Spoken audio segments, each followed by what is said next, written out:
La transition énergétique, ce chantier que nous devons impérativement réussir pour garantir un avenir soutenable à nos territoires et nos populations. Pourtant, derrière les beaux discours et les engagements internationaux, une question reste brûlante. Qui finance la transition énergétique au Sénégal? Et surtout, dans quelles conditions? Récemment, l'organisation Oxfam a publié un rapport percutant sur cette question. Le document revient en détail sur les risques d'une transition trop dépendante des financements étrangers, les dangers d'un déséquilibre dans les choix énergétiques et surtout sur la nécessité d'un leadership national fort pour que cette transition profite réellement à la population sénégalaise.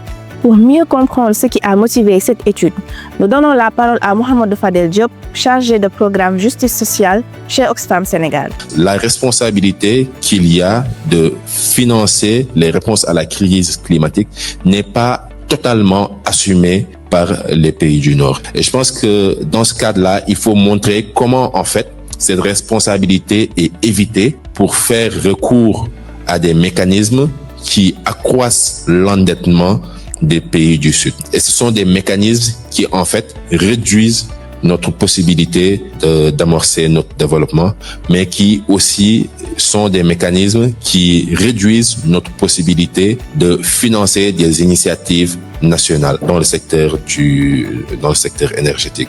Lorsqu'on parle des inégalités qui sont liées au changement climatique et qui sont liées à la transition énergétique, il y a un message de plaidoyer qui évidemment doit être adressé au niveau national, qui doit être adressé aux gouvernants pour qu'il y ait une meilleure gouvernance du secteur énergétique, mais il y a aussi un message qui doit être adressé au niveau international pour qu'il y ait une meilleure gouvernance de l'architecture financière internationale dont je parlais tout à l'heure, une meilleure gouvernance économique internationale. Et pourquoi il faut faire ce plaidoyer-là? Parce que les défis qui sont liés à cette gouvernance-là, pour la plupart du temps, se manifestent ou se matérialisent par les accords financiers, notamment les accords financiers que le pays négocie avec des partenaires étrangers et qui ont une influence ensuite dans la politique énergétique qui est développée par le pays.